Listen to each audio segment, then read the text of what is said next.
I am Gresham's Adam, and welcome back to Gresham Reads Graceling by Kristin Cashore.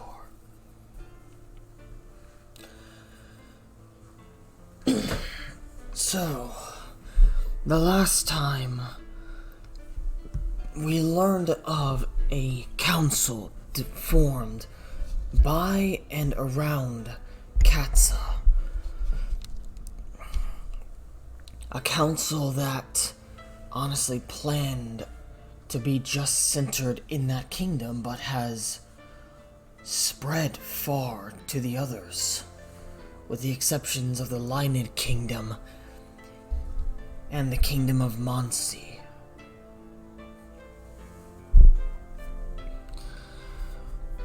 It is honestly quite fascinating to hear, but we've also learned of Katsa's history. Her first objective mission, perhaps? Yes. Her first mission, I suppose, would be the proper term.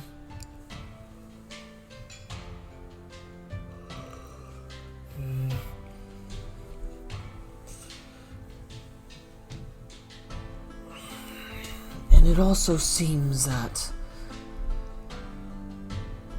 Katsa is afraid of something, and it does not seem to be Randa,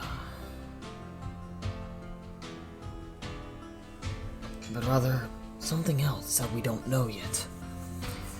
Anyways, let us begin with chapter 4. In the morning, they dressed like themselves, Gideon in traveling clothes befitting a Midlands underlord, and all into his captain's uniform. Katsa changed into a blue tunic lined with the orange silk of Randa's court, and the matching trousers she wore to perform Randa's errands. A costume to which he consented only because she was abusive to any dresses she wore while riding. Randa didn't like to think of his Graceling killer doling out punishment in torn and muddy skirts. It was undignified.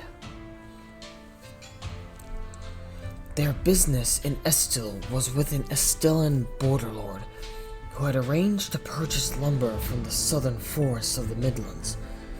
He had paid the agreed price, but then he'd cleared more than the agreed number of trees. Randa wanted payment for the additional lumber, and he wanted the lord punished for altering the agreement without his permission. I give you both fair warning, all said as they cleared the camp of their belongings. The lord has a daughter, Grace with mind reading. Why should you warn us? Katsa asked. Isn't she at Thigpen's court?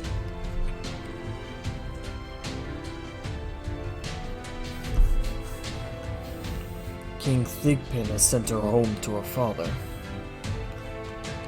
Katsa yanked hard on the straps that attached her bag to her saddle. Are you trying to pull the horse down, Katsa? Or just break your saddlebag? Katsa scowled. No one told me we'd be encountering a mind reader. I'm telling you now, my lady. There's no reason for concern. She's just a child. Most of what she comes up with is nonsense, all said. Well, what's wrong with her? What's wrong with her is that most of what she comes up with is nonsense, or useless, irrelevant. She bloats out everything she sees. She's out of control. She was making Thigpen nervous, so he sent her home, my lady, and told her father to send her back when she became useful. In Estil, as in most of the kingdoms, Gracelings were given up to the king's use by law. The child whose eyes settled into two different colors weeks, months, or on the rarest occasions years after its birth, were sent to the court of its king and raised in its king's nurseries.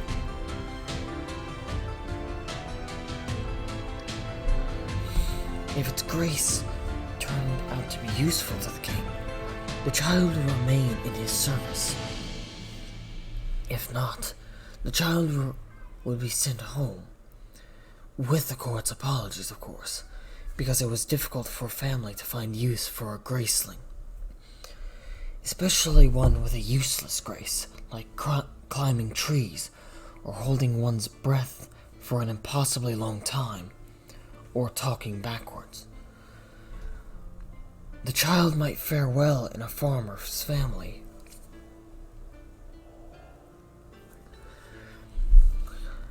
working among the field with no one to see or know. But if a king sent a Graceling home to the family of an innkeeper or a storekeeper in a town with more than one inn or store to choose from, business was bound to suffer. It made no difference what the child's grace was. People avoided a place if they could, if they were likely to encounter a person with eyes that were two different colors.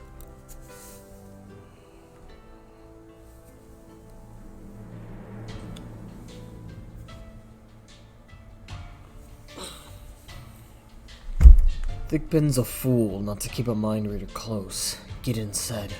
Just because she's not useful yet. They're too dangerous. What if she falls under someone else's influence? Gideon was right, of course.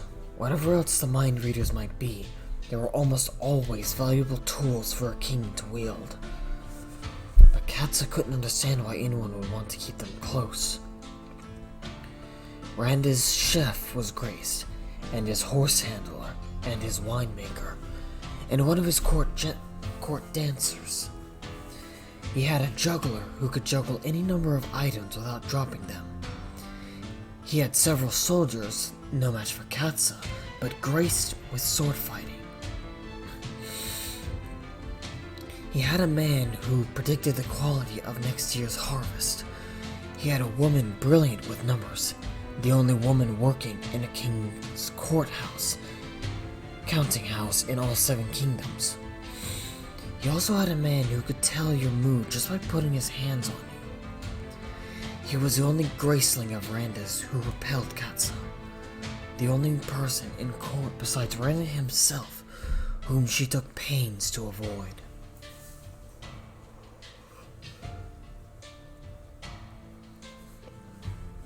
Foolish behavior on the part of Thigpen is never particularly surprising, my lord, Ol said. What kind of mind reader is she? Katza asked.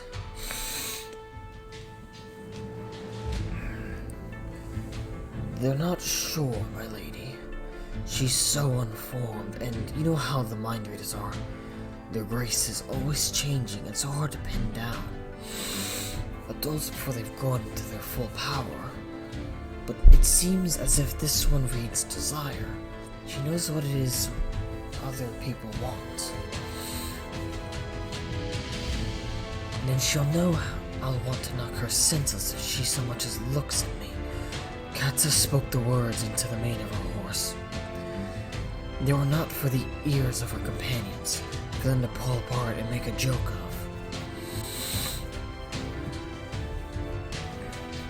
Is there anything else I need to know about this border, Lord? She asked aloud as she stepped into her stirrup. Perhaps he has a guard of 100 graced fighters, a trained bear to protect him? Anything else you've forgotten to mention? There's no need to be sarcastic, my lady, Ol said. Your company this morning is as pleasant as always, Katza, Gideon said. Katza spurred her horse forward. She didn't want to see Gideon's laughing face. The Lord's holding stood behind grey stone walls at the crest of a hill in waving grasses. The man who ushered them through the gate and took their horses told them that his lord sat at his breakfast. Katza, Gideon, and all stepped directly into the great hall without waiting for an escort. The lord's courtier moved forward to block their entrance into the breakfast room. Then he saw Katza. He cleared his throat and opened the grand doors. "Some representatives from the court of King Renda, my lord," he said. He slipped behind them without waiting for a response from his master and scampered away. The lord sat before a feast of pork, eggs, bread, fruit, and cheese, with a servant at his elbow. Both men looked up as they entered, and both men froze. A spoon clattered from the lord's hand onto the table. "Good morning, my lord," Gideon said. "We apologize for interrupting your breakfast. Do you know why we're here?" The lord seemed to struggle to find his voice. "I haven't the slightest," he said, his hands at his throat. "No? Perhaps Lady Katza could help you bring it to mind," Gideon said. "Lady?" Katza stepped forward. All right. The lord stood. His legs jarred the table and a glass overturned. He was tall and broad-shouldered, larger than even Gideon or Ol. Clumsy now with his fluttering hands and his eyes that flitted around the room but always avoided Katza. A bit of egg clung to his beard. So foolish, such a big man, so frightened.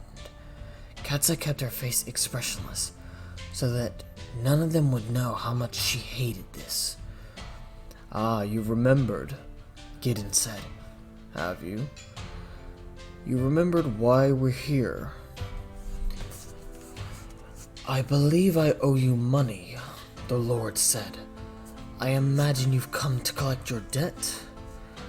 "Very good," Gideon spoke as if to a child. "And why do you owe us money?"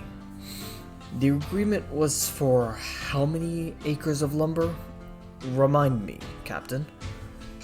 20 acres, my lord," Ol said. "And how many acres did the lord remove, Captain?" 23 acres, my lord," Ol said.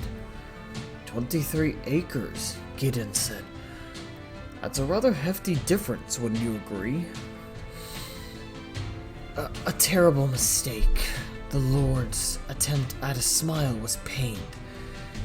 "We never realized we needed so much. Of course, I'll pay you immediately. Just name your price."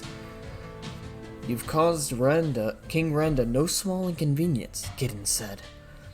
"You've decimated 3 acres of his forest. The king's forests are not limitless." "No, of course not. Terrible mistake." "We've also had to travel for days to settle this matter. Our absence from court is a great nuisance to the king," Gideon said. "Of course," the lord said. "Of course. I imagine if you doubled your original payment, it would lessen the strain of inconvenience for the king." The lord licked his lips. "Double the original payment. Yes, that seems quite reasonable." Gideon smiled. "Very good. Perhaps your man will lead us to your counting house?" "Certainly." The lord gestured to the servant at his side. "Quickly, man, quickly." "Lady Katza," Gideon said as he and Ol turned towards the door. "Why don't you stay here? Keep his lordship company." The servant led Gideon and Ol from the room. The big door swung shut behind them. Katza and the lord were alone. She stared at him. His breath was shallow, his face pale. He didn't look at her. He seemed as if he were about to collapse. "Sit down," Katza said. He fell into his chair and let out a small moan. "Look at me," she said. His eyes flickered to her face and then slid to her hand. Randa's victims always watched her hands, never her face. They couldn't hold her eyes. and they expected a blow from her hands. Katsa sighed. He opened his mouth to speak, but nothing came out but a croak.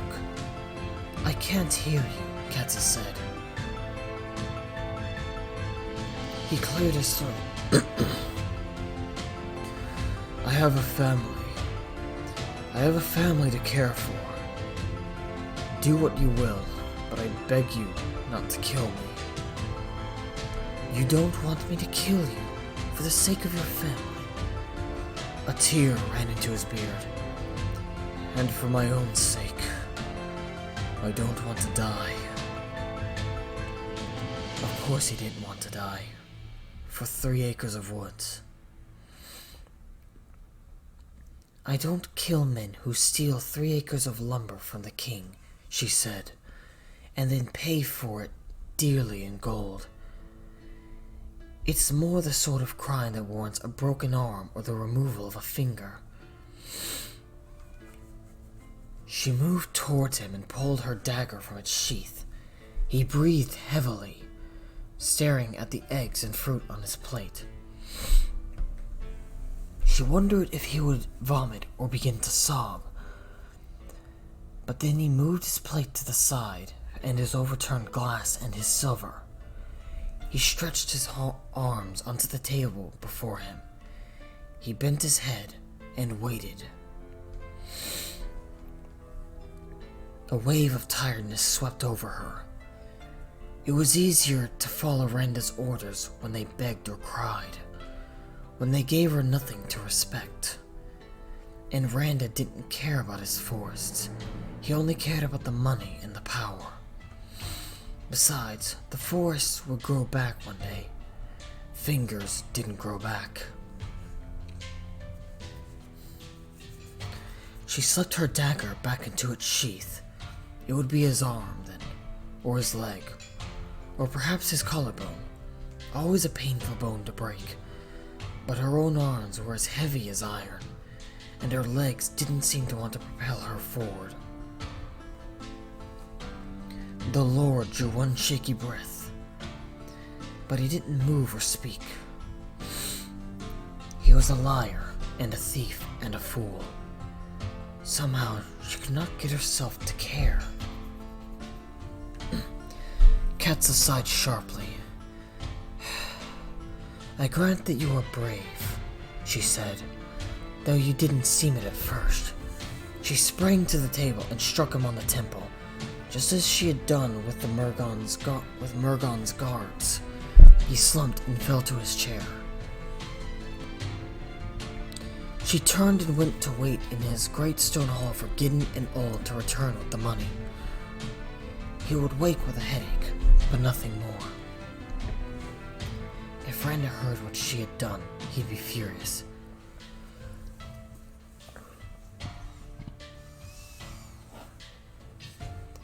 But perhaps Randa wouldn't hear, or perhaps she could accuse the Lord of lying to save face. In which case, Randa would insist she return with proof in the future. A collection of shriveled fingers and toes.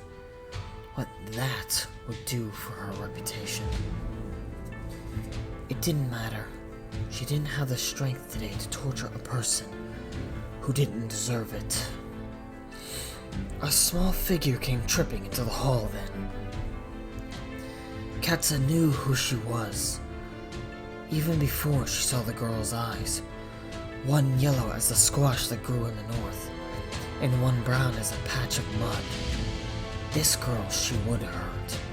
This girl she would torture if it would stop her from taking Katsa's thoughts. Katsa caught the girl's eyes and stared her down. The girl gasped and backed up a few steps, then turned and ran from the hall.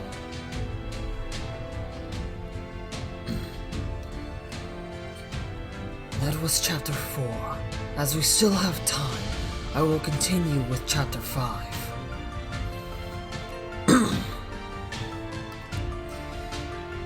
They made good time, though Katsa chafed at their pace.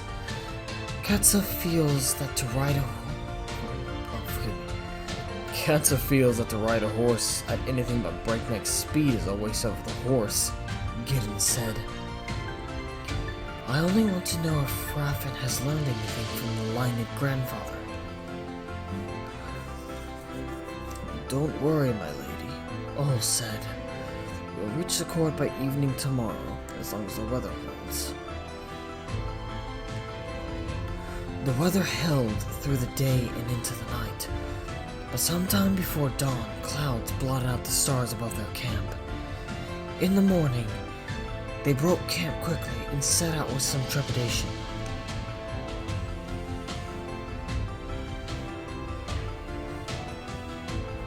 Shortly thereafter, as they rode into the yard of the inn that kept their horses, raindrops plopped under their arms and faces. They'd only just made it to the stables when the skies opened and water poured down. Rushing streams formed between the hills between them. It became an argument. We can ride in the rain, Katsa said. They stood in the stables, the inn 10 steps away but invisible through the wall of water. At the risk of the horses, Gideon said. At the risk of catching our deaths. Don't be foolish, Katsa. It's only water. Tell that to a drowning man. Gideon said. He glared at her, and she glared back. A raindrop from a crack in the roof splashed onto her nose, and she wiped at it furiously. My lady, my lord, Ol said. Katsa took a deep breath and looked into his patient face, and prepared herself for disappointment. We don't know how long the storm will last. If it lasts a day, we'd best not be in it. There's no reason to ride in such weather. He held up his hand as Katsa started to speak.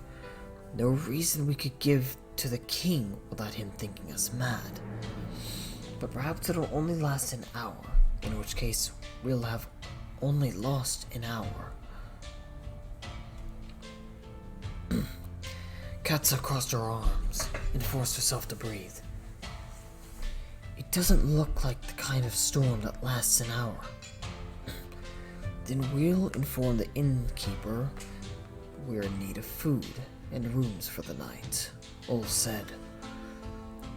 The inn was some distance from any of the Midlands hill towns, but still in the summer it had decent custom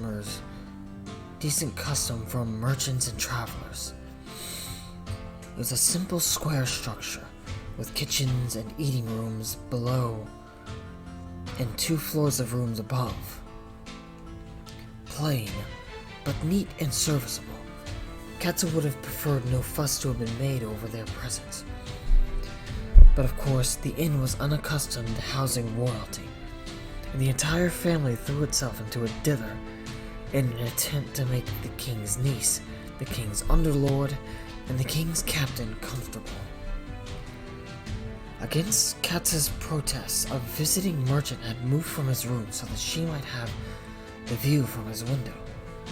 A view invisible now, but which she imagined could only be of the same hills they'd been looking at for days.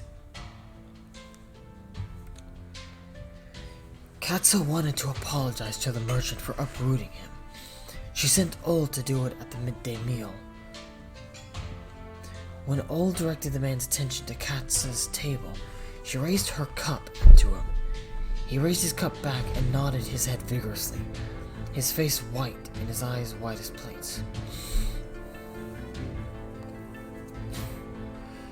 When you send Ol to speak for you, you do seem so dreadfully superior, your ladyship, Gideon said, smiling around his mouth full of stew. Katsa didn't answer. He knew perfectly well why she'd sent Ol. If the man was like most people, it would have frightened him to be approached by the lady herself. The child who served them was painfully shy.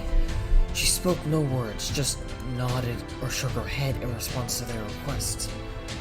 Unlike most, she seemed unable to keep her eyes away from Katsa's face. Even when the handsome Lord Gideon addressed her, her eyes slid to Katsa's. "The girl thinks I'll eat her," Katsa said. "I think not," Ol said. "Your father's a friend to the council. It's possible you're spoken of differently in this household than you are in others, my lady." She'll still have heard the stories," Katsa said. "Possibly, but I think she's fascinated by them." Gideon laughed. "You do fascinate, Katsa." When the girl came around again, he asked her name. "Lainey?" she whispered, and her eyes flicked to Katsa once again. "Do you see Our Lady Katsa, Lainey?" Gideon asked. The girl nodded. "Does she frighten you?" Gideon asked. The girl bit her lip and didn't answer. "She wouldn't hurt you," Gideon said. "Do you understand that? But if someone else were to hurt you, maybe Katsa would likely hurt that person." Katsa put her fork down and looked at Gideon. She hadn't expected this kindness from him. "Do you understand?" Gideon asked the girl. The child nodded. She picked at Katsa. "Perhaps you'd like to shake hands," Gideon said. The girl paused, then she leaned and held her hand out to Katsa. Something welled up inside Katsa, something she couldn't quite name. A sort of sad gladness at this little creature who wanted to touch her. Katsa reached her hand out and took the child's thin fingers. "It's a pleasure to meet you, Lainey." Lainey's eyes grew wide, and then she dropped Katsa's hand and ran to the kitchen. Ol and Gideon laughed. Katsa turned to Gideon. "I'm very grateful." "You do nothing to dispel your ogreish reputation," Gideon said. "You know that, Katsa. It's no wonder you haven't more friends." How like him. It was just like him to turn a kind gesture into one of his criticisms of her character. He loved nothing more than to point out her flaws, and he knew nothing of her if he thought she desired friends. Katsa attacked her meal and ignored their conversation. The rain didn't stop, and Gideon and Ol were content to sit in the main room and talk with the merchants and the innkeeper, but Katsa thought the inactivity would set her screaming.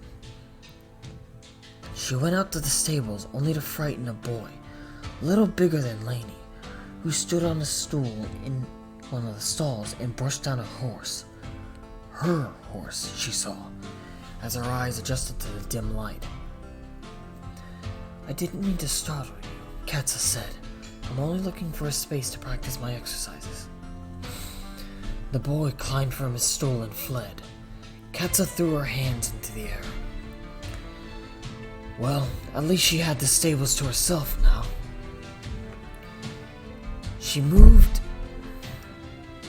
bales of hay, saddles, and rakes to clear a place across from the stalls and began a series of kicks and strikes.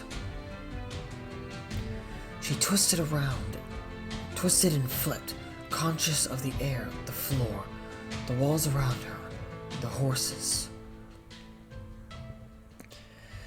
She focused on her imaginary opponents and her mind calmed.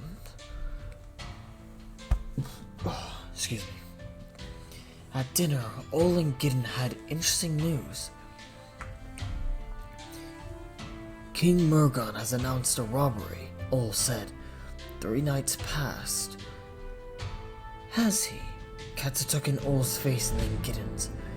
They both had the look of a cat that's cornered the mouse. And what does he say was robbed?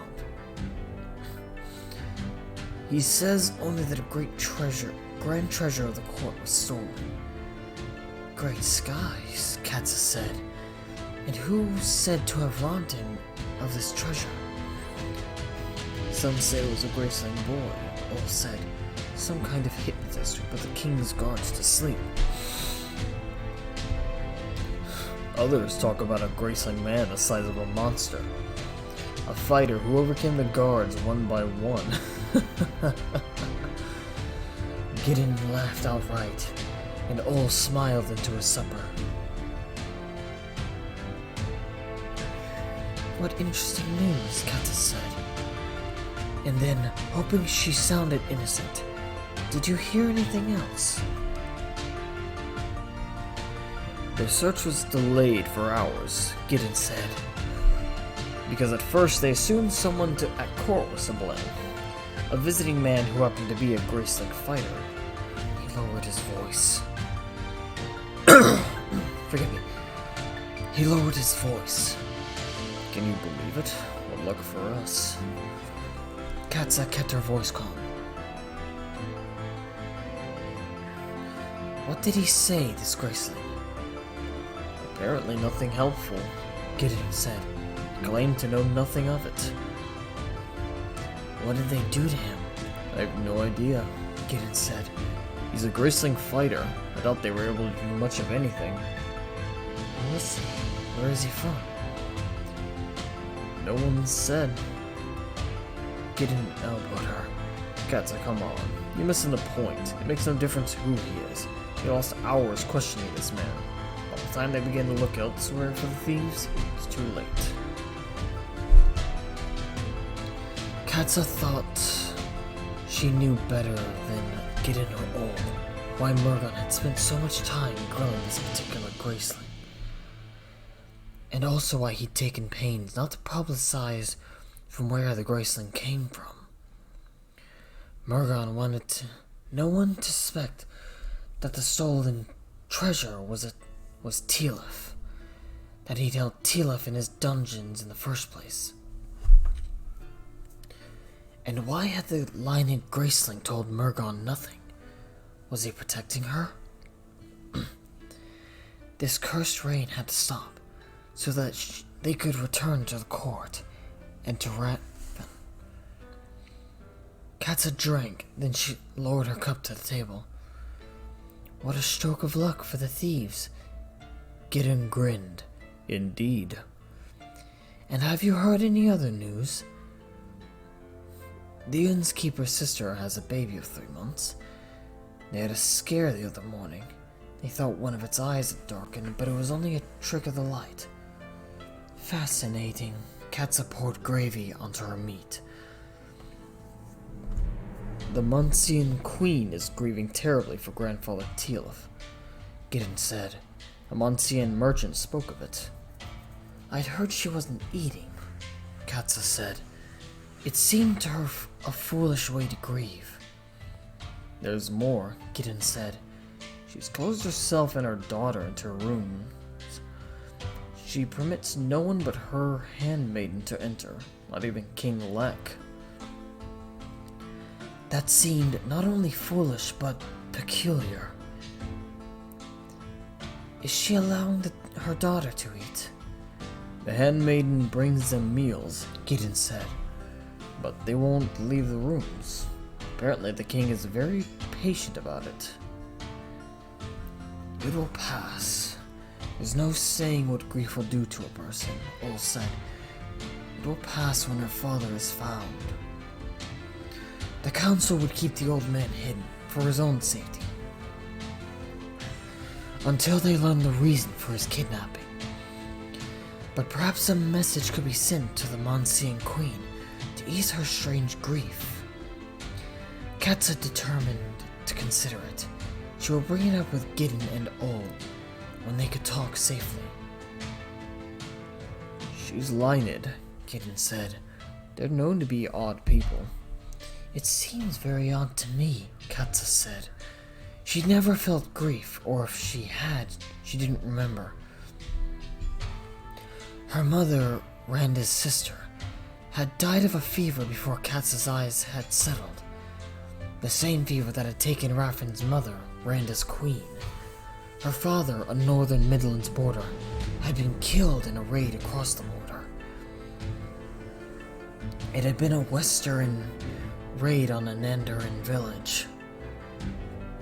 It hadn't been his responsibility, but he had taken up the defense of his neighbors and gotten himself killed in the process. She hadn't even been of speaking age. She didn't remember him. If her uncle died, she didn't think she would grieve. She glanced at Gideon. She wouldn't like to lose him, but she didn't think she would grieve his loss either. All was different. She would grieve for all, and her lady servant Helda, and Raffen. Raffen's loss would hurt more than a finger sliced off, or an arm broken, or a knife to her side. But she wouldn't close herself in her rooms.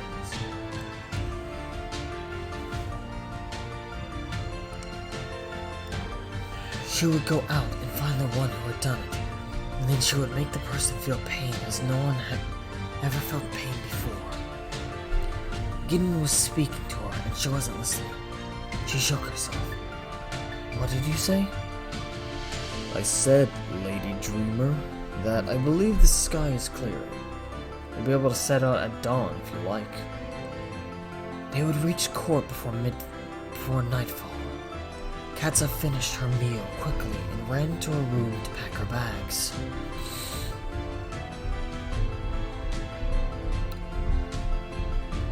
And that concludes part 3 of this video. I do hope you enjoy. It is honestly interesting to have a peek into the mind of Katza. And forgive me for the gaps in between some of the sentences. It was honestly me stretching.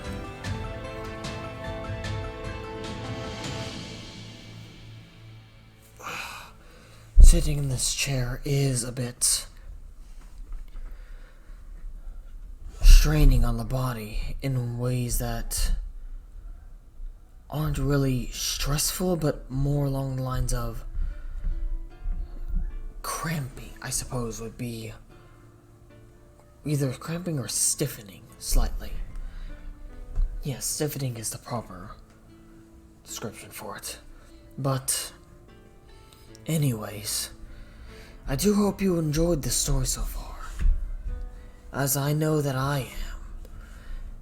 It's honestly fascinating, the culture of this world. So much like the human realm. It's fascinating. But Darkus needs to... Wait, where is Darkus?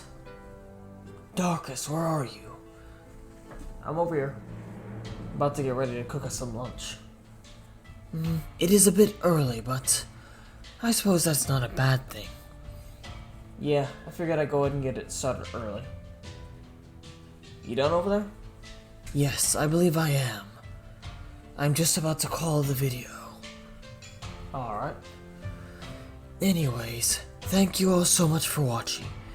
If you enjoyed the video, be sure to leave a like and a comment down below telling your favorite part. Also, a heads up about something. I am thinking of bringing Slime Rancher back, and I will be changing the... And I will be turning the thumbnails for them back, as the experiment Darkus and I were doing has shown that nothing really happened, so look forward to that in March. I believe I may post them on the same day well, not me, but I believe I may have Darkus release the videos on the same day Ghost videos are released as well. In the meantime, I will see you all in the next video. I am Gresham Zedam, and I am signing out.